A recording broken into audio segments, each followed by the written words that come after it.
Hello again, Michael Ware with Iowa Firearms Coalition. We've got with us special guest today, Rick Largesse, personal friend of mine. Known him for a while now. So, Rick, why don't you tell us what SSV Concepts is and what's going on here? SSV Concepts is my side hustle. So it stands for Surprise, Speed, Violence of Action. And that's a training business that I rolled out in 2015. So I was doing a lot of open enrollment courses it kind of started to help satisfy people's training requirement for permits to carry in Iowa, as well as training law enforcement. I don't do as much of the open enrollment stuff anymore now that Iowa is shall issue, right? So, but more just private one-on-one stuff and contract law enforcement classes, stuff like that. I understand. You and I've spoken about this many, many times. Why do you believe that training is important as a trainer? And then why should somebody who isn't a deep diver into training care about training? I want those two questions answered. Okay, so training trumps gear every time. So, I mean, I see a lot of people that, they tout the fact that they're well armed, stuff like that. And that's great. I mean, I think people can and should own, whatever it is they want to own. If you want to be a collector of this, that, or the other thing, that's phenomenal. Great. I've got one collectible gun at this point in my life, but I don't think that correlates to your ability to use the thing. So, if you think about, you could own 1 million baseball cards, and the more baseball cards you collect, that does not make you a better baseball player. They're two different things. And that's fine. If you want to be a collector, do that, but don't delude yourself into thinking that just because you own the things that you have learned about them by osmosis. So if you're going to own the things and you want to own them to defend yourself, to defend others, stuff like that, just collecting is not good enough. Right. So for a lot of years, I probably shouldn't admit this because it'll make me seem more ignorant and silly than usual. But humility is good for us. I'm okay with following through. I used to absolutely love, and I still do. I used to absolutely love high speed, low drag stuff. And so, this AR-15 with 16 whiz bangs hanging off it. I've got a few of those, but I watched some guys come in here or ask for a whole bunch of things to be outfitted, or I just talk with folks, face to face. Internet doesn't make any difference. And they're really hip on gear. And some of it that I see is a genuine help. Some of it doesn't appear to probably do much at all, except add complexity and whatever else. And so I look at those things from time to time, and I start adding them up, Rick. $600 for that, $1,200 for that, $80 for this. And I think to myself, if you'd have put that $600 widget, whatever it is, okay, if you'd have put that $600 into being trained, man alive, how much more proficient are you likely to be? I used to run around in sales capacities, and everybody I knew was getting golf lessons, and these guys were getting better. I never did. Right. And then I took a golf lesson. I'm like, I should have spent this $50 a long time ago. So what do you think about? I mean, I know what you think about it, but to help me explain it to others.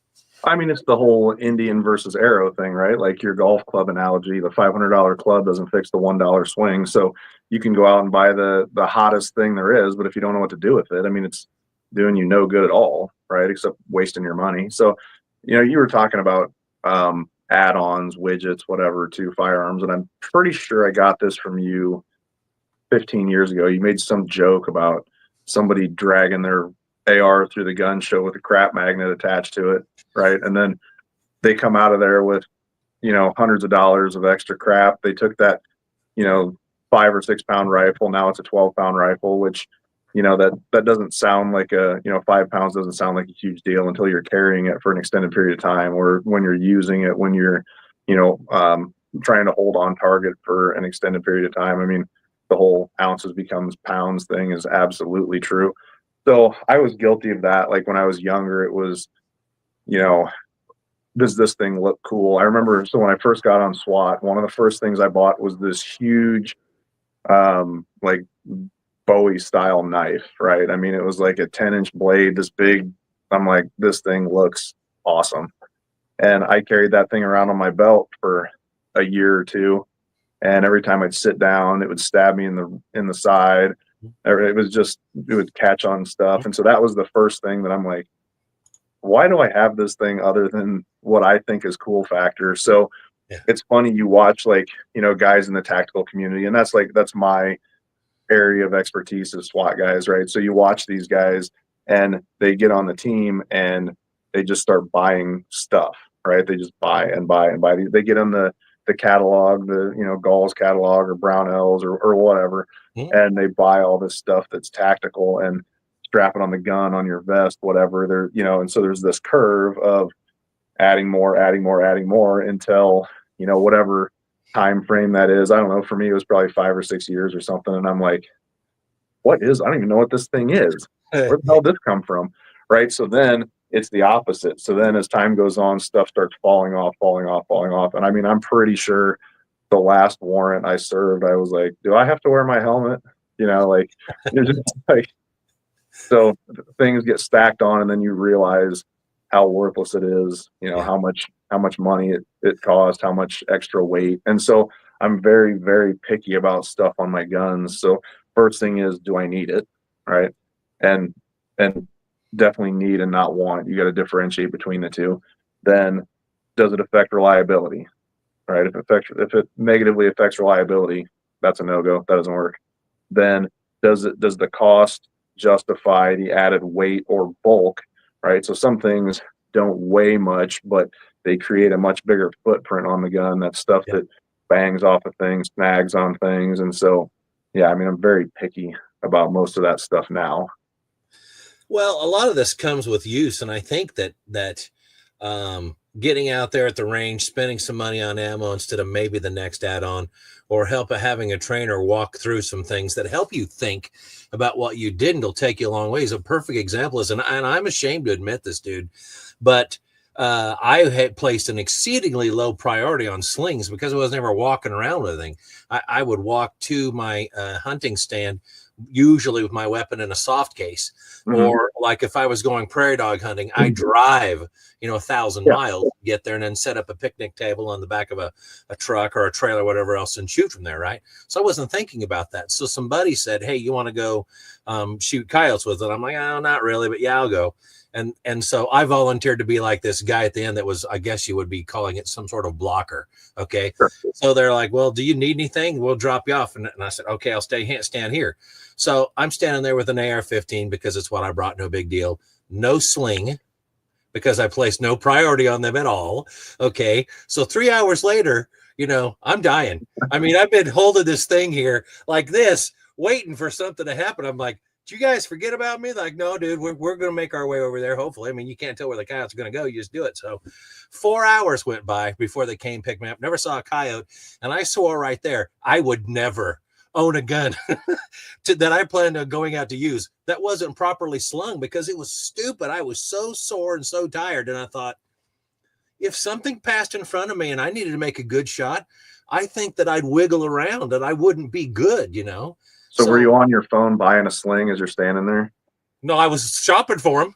First place I went, Brownells, and typed in the word sling. And I'm like, okay, well, I got to buy a dozen of these now. And so which slings are good, which ones aren't. So then I had to go through that. But there are times we don't think about that gear until we put ourselves in some of those other situations. I think trainers help with that. I mean, these are people who are, what do you say? They're giving you the things that you ought to be thinking about that you're not. And so I think those should be priorities. Well, and most of us, I mean, it's the benefit of learning from all of our mistakes. I mean, I've got a shelf of crap over here. I've got a shelf of crap over there. I've got a shelf of crap in my garage of stuff that I've tried, and I've either broken it or lost it or figured out why it sucks. I mean, anything that you could possibly want to buy, just borrow it from me because I have all of them. I have boxes of holsters. I mean, you name it. And so that's kind of some of the value of going to somebody that's done this thing for a long time at a high level professionally. You can learn from those mistakes. I mean, I can look over your setup and say, look, this thing, here's why it sucks. You know, things that I see fail more often in classes than others. If we're comparing brands, like whether it's lights or, you know, whatever, I can tell you like what fails more often.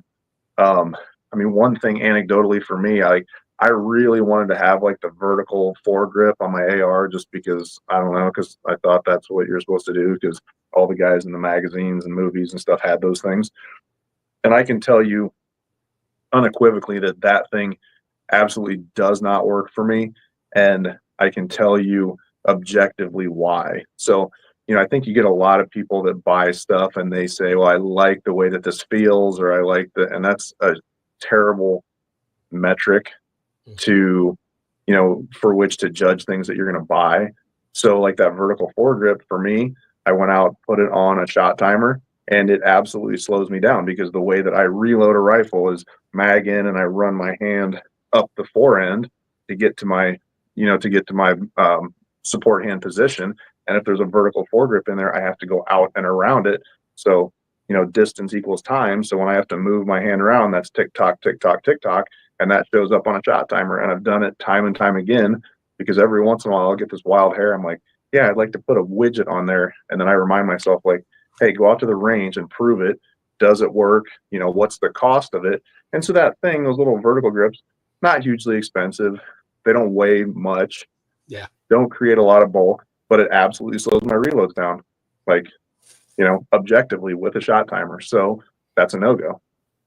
So, you know, that I think more people should do stuff like that. I mean, shot timer is if you are a gun owner and you want to train for either competitive or defensive purposes, if you don't have a shot timer, as far as I'm concerned, you're just kind of screwing around. That's the best thing you can buy. Because it allows you to quantify your performance, and the performance is the sum of all these things, right? Correct. And it allows you to really get into the weeds of it.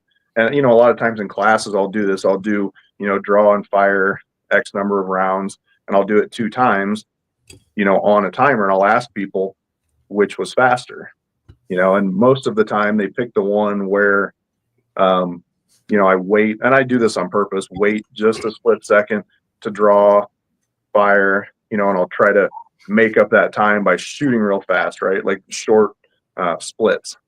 And they'll say, oh, that one was faster. And then I'll do another one, you know, more efficient, you know, draw sooner, not necessarily faster, to where I'm not trying to make it up on my split time. So to the ear, the time between shots sounds slower, but it's more efficient. So, you know, in totality, it's faster. So, you know, most of the time your brain and ear can't pick that stuff up when we're talking tenths of seconds, but that shot timer doesn't lie.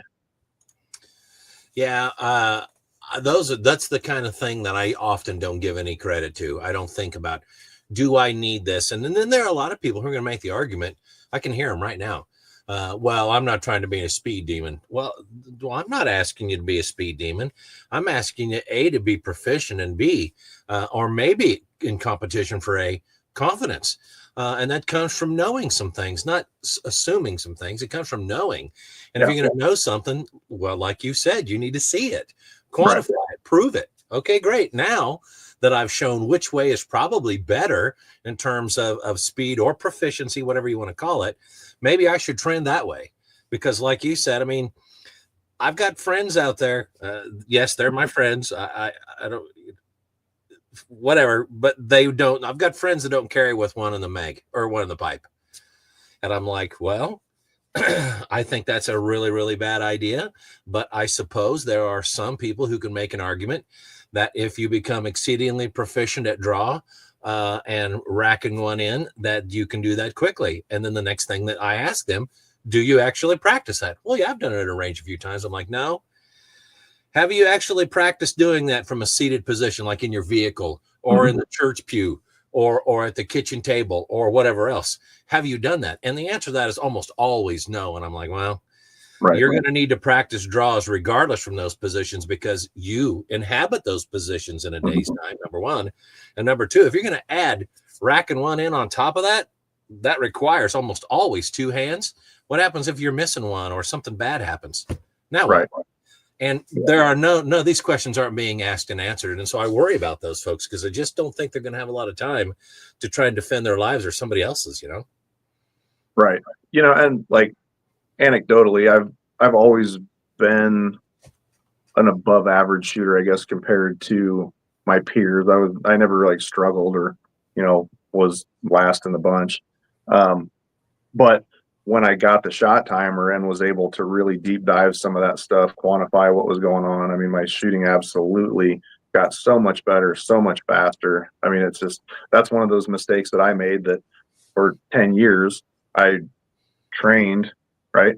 But just based on my own ears, you know, like, yeah, that felt pretty fast, or I think that was fast, or whatever. When you start putting it on the clock, then you see, is it? So, you know, for people like you said that, well, I don't want to be, you know, a speed racer, competitive, whatever, that's fine. You know, there's a couple things you can do with the shot timer. One, it gives you, you know, objective data. So if you want to go online or you want to compare with your buddies that maybe don't live right next to you, you can talk, hey, I'm doing this drill, it took me this amount of time. You know, you can look online and see like, hey, where am I at? Is that pretty good, or do I suck? Like, you know, so it gives you some data for that. But even if you're not going to do any of that, like trying to be competitive at it, it's good information for you to kind of set goals for yourself. You know, I think if people took more of a kind of a personal training approach to firearms, they would get a lot better, a lot faster. So, you know, if you go to the gym and say, hey, I did squats today. Okay. Well, how much weight for how many reps for how many sets? And if people just, well, I don't know, what, nobody works out that way, but somehow people train firearms that way. Well, I went to the range and I shot some stuff. Great. How many, how far, how fast? I mean, I shot some holes in some paper. Okay. I mean, how do you know you're any better than you were last week? Mm-hmm. So if you start putting that on that shot timer, even if you just keep that as your own little secret, you can see, am I getting better or am I getting worse? And it's not debatable. It's right there in black and white. I'm either getting better or I'm getting worse. Right. Yeah. When you go into precision rifle circles, they'll start talking about your dope, which is, you know, data of previous engagement. So you're basically keeping a shooting log. This is the condition I was in. This was the distance of my target. This was the wind direction or multiple wind directions and speeds. This was the performance that I saw, blah, blah, blah, blah, blah.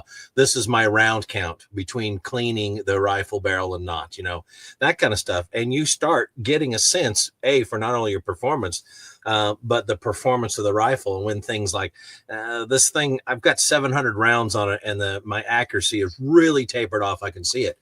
These people are keeping a log, not to compare against their buddies for bragging rights, but because they want to know how well they're doing or what they can do to improve. This is exactly what you're saying. And it's this way across all the shooting disciplines. So I came up with a data sheet for guys at my department and on my team, and I have it broken down. I think there's 6 or 7 drills that I kind of cherry picked that I think hit a lot of different important things with shooting, speed, accuracy, you know, stuff at further distances than most people generally train with pistols, stuff like that. And I have 7 of these drills, and I do it for pistol and rifle. And it's broken down into a grid. So you have the drill, and then you have like 6 attempts, and then you have an average, because that's important. I don't want you to run it 10 times, you know, fail at 9 or cherry pick the best one, or, you know, like that's not what we're talking about. So you have to take that average, so they can go through on any given day. They can take that data sheet. They can, you know, pick 1 or 2, or I mean, if they have time and ammo, run, you know, 6 attempts at all these drills, track their progress, put all their averages. They can date it, and they can go back and look, you know, next week or next month or next year. Hey, where am I at compared to where I was? So, because you're always either moving forward or moving backwards. You're never static, right? So if you have a log, so it's the same, you know, when I work out, I track all that stuff, you know, how much weight, how many reps, how many sets, all that stuff, right? You track all that. So I wish more people did that with firearms. I think they would get a much greater return, you know, on their investment if they started to do it that way. There's no reason not to. You're already spending the money for ammo. You're already at the range or wherever it is that you're shooting. You're already putting rounds down range, and you're going there to see whether you shot, you know, progressively smaller steel targets, or when you were shooting your paper, things went in or came out. You already know all that. Well, Right. why don't you make a note about it? You should be doing that. Well, and I see, like people online, they'll post a picture of a target, and this is generally, it's not my friends that are into competitive shooting or whatever. It's just kind of, gun owners, whatever. They go to the range, they post a picture of a target. I have no idea what that is. Is that 3 yards in 2 seconds? Is that 25 yards in 10 minutes? I have no idea what I'm looking at. Right. So until you quantify that, how many, how far, how fast, I mean, just a target really means nothing. Like, I could show you this target and, if I cover this up, what does that mean? No idea. Right. Yeah. So that's why I track dates, distance, scores, the ammo I used, all that kind of stuff. Yep. That's, you have to have those data points or it's worthless. I agree. Can I switch gears on you for a minute? Yeah. Okay. You've run in Second Amendment circles for a long time. You've seen and you've watched and been part of advocacy groups. I want to ask 2 questions. Yeah. Number one, what do you think that Second Amendment advocates are doing well? And the second one is the antithesis. I want the juxtaposition here. What do you think that Second Amendment advocates are doing poorly? At what level of advocacy are you talking about? Are you talking about like group members, or are you talking about whatever your reflection is? I'm willing to accept whatever you got to say. Okay. As far as group members, we kind of touched on it. I think they're doing really well at buying stuff. I think, you and I just went through this 2 weeks ago when I was trying to find a specific suppressor, and I couldn't find the thing anywhere. And it's probably one of the largest suppressor manufacturers, I'm guessing. And I couldn't find the suppressor because demand is so high that supply is dropping, right? Because I think people are doing a really good job of going out and buying stuff. So that's great. That's pumping money into those companies. That's, supporting those firearms or accessories companies, the employees. I think we're doing a really good job of that. So, and not to just regurgitate stuff that we've already talked about, but I think what they're doing poorly at is actually training, is skill building, is data tracking, is, bettering themselves in that respect to using the equipment they have. I see a lot of people that show up to ranges or classes or whatever, and maybe they have some of the right gear, but I see a lot of stuff that's installed poorly, things that come loose and fall off, create problems. So I think on the same side of the coin that they're not training, I think a lot of them aren't seeking professional gunsmithing help for things. They're trying to do it themselves at home by watching YouTube videos and stuff like that. So I see a lot of people screw stuff up that way. So I think it's those, and it's not just guns, but it's everything. It's very easy for people to spend money on tangible things that they can, show their buddies, like, look at this screwdriver I bought. Isn't this thing the coolest screwdriver you ever seen in your life? Like, people like to do that. They like to post pictures on, their social media of, look at this thing that I bought, but they don't focus on, how usable it is, how good they are with it, things like that, right? So they're very good at the tangible, but the intangibles, training, getting a professional to, do the thing, whatever. I still come up and have you help me with a lot of my stuff. Anything that's past like the armor level, I'll come up, have you help me with. And I think that's, I equate a lot of this to like working out. People say, oh, I went to the gym, or I went for a run, or I went whatever. It's like, but nobody wants to spend money on a personal trainer. They'll spend all the money in the world on new shoes and, new workout clothes and all this stuff. And they will spend absolutely $0 on a personal trainer. Yeah. So I think that's what we're doing poorly. Whether you realize or not, I think you just hit on, or what you described as a microcosm of the problem with American culture, Western culture, maybe. we are pretty darn good at going and buying something or whipping out a credit card to buy something we don't actually have money for, which is another inherent problem. But we're going to buy things, and then we're going to show our buddies things and whatever else, which is fine. I got no fundamental problem with most of that, but we're not actually using those things. Rick, the number of people that have come in my shop personally with firearms that are well used is dropping. They will come in with lots of stuff they want changed, and which is great. And I have customers that really go out there and they hit the range and they use things a lot. But I've got guys that come in here for hunting rifles, things that are used a little bit more sparingly, or maybe a lot more. They're not even using them. They'll go out and hunt one time and then go buy another rifle, and that's fine. I don't begrudge them that. But it seems like we're big on purchasing, but when it comes to the actual follow through, the genuine use for the purposes of becoming proficient or honing our craft, we're not doing that. And whether it's buying something or whether it's actually being Second Amendment advocates, going out and actually engaging and advocating, it's hard to get people to pull their feet off the coffee table and get involved. You know what I mean? Yeah, for sure. I was asked to come and speak at an advocacy group meeting. I don't know. I suppose if I can't say the name, you can bleep it out later. But so they asked me to come speak at the Well Armed Woman group. That's like a national number. So I went and spoke at one of their meetings. And so one of the points that I made at the end of the meeting, I said, hey, after I made kind of all these same points, I said, I would love to see you guys change the name of this from the Well Armed Woman to the Well Trained Woman, because they're not the same thing. So I think that's in a nutshell what I'm talking about. And again, we've said this over and over again, spend your money on whatever you want. I couldn't care less, but the two things don't necessarily go together.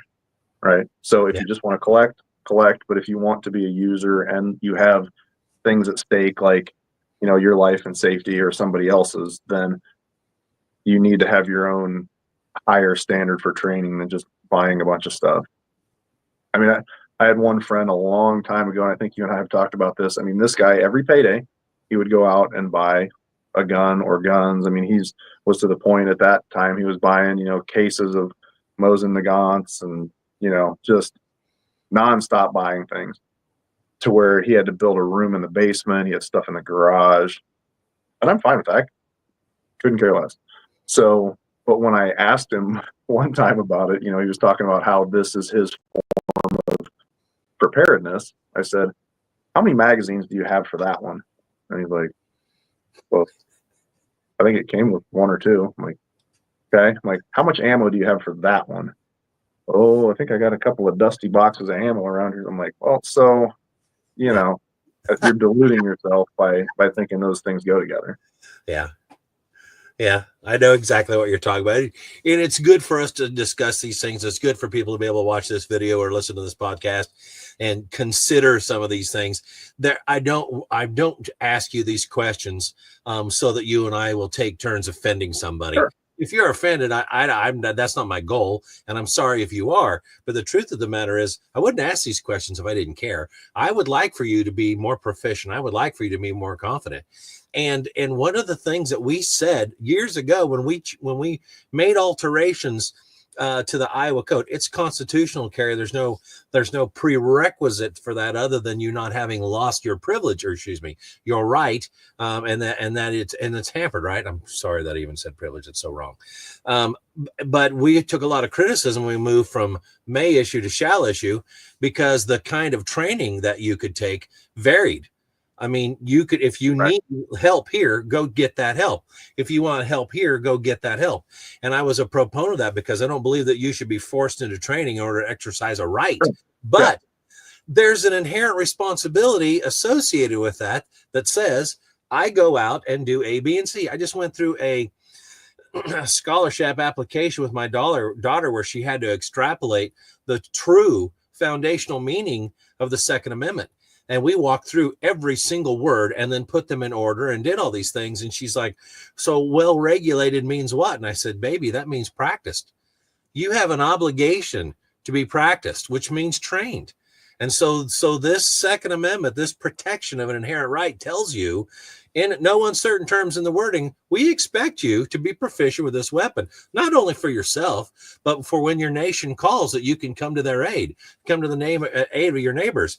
And if you've got 10 cases of Mosin Nagants, no ammo for it, I don't think that that's well regulated. Right. Yeah. I mean, when it comes down to it and you have to use that firearm to defend yourself or somebody else, you're never going to be upset about the amount of training. You're never going to be upset for overtraining. Yeah. Right. But, if you're undertrained, that's not a position that you want to be in. Yeah. Because there's too many things that can go wrong. There's too much liability. Like you said, there's too much responsibility. it was a great move when they switched from May issue. That was ridiculous. So when they switched away from that was awesome. Big win. And like you said, I don't think anybody should be forced to take this, that, or the other training to exercise a right. But again, as you said, there's so much liability and responsibility that I would hope that the person that's doing that recognizes, like, hey, I don't want bargain basement skill level here. Like, there's a lot going on. If I have to save myself, somebody in my families, or whatever, like, train hard, train often, right? Well, I can remember, I'm sure you remember being on Jan Michelson's program, listening to him in the past. I remember he would frequently say, maximum freedom, maximum responsibility. Now I listen, my kids run around the house and they're saying that. So Jan's been gone for a number of years now, but I've muttered that under my breath and said it to people enough times. It's soaked in and they're saying it. And that's good because I challenge my kids. My daughter's 15, my son's 11. My son regurgitates it just because he knows that's what I expect. He's not old enough to have that intellect yet. But my daughter, she knows what that means. That means, baby, you are going to need to be able to do this, this, and that. And oh, by the way, if you make poor decisions, their consequences are bound to the decision you made. And that's called responsibility. And oh, by the way, there are punishments associated with that. Some of them are on you, and some of them befall others. So know what you're doing. You need to. Yeah. So, if the point of you having that gun in your mind, if you're other than a collector, if the point of you having that gun, carrying that gun, whatever, is to defend yourself, someone else, a loved one, and the occasion happens that you have to do that and you're unable to get that done, like, that's going to be a pretty bad feeling that you have to live with, Okay. As we wrap up today, is there anything in parting that we need to know? Anything about SSV? Anything you've got shaking and coming down? Any future predictions? I mean, what do you want us to hear before we cap up? Man, there's always stuff going on. Follow us on Instagram. That's kind of the thing. We have a Facebook page, but it's pretty inactive. I don't have time to be on both of them. Instagram is just easier, and it seems to be that's more of the trend. So follow on Instagram for tips and tricks and my own jaded opinions about this, that, and the other. Gear stuff, training stuff, life stuff. Yeah. I mean, that's just a good way to connect. Yeah. Fantastic. Rick Largesse from SSV Concepts, thank you for coming on today on Warrior Wednesday. And this will be publishing, and it'll go live at 6 p.m. on Wednesday. Everybody can see those from week to week. And if you want to go catch up later, you can do that at on our YouTube channel and find those things. So look up Iowa Firearms Coalition. It should be very easy. Rick, thank you again, and we sure appreciate it. Yeah, no sweat, man. It was good talking to you. Bye.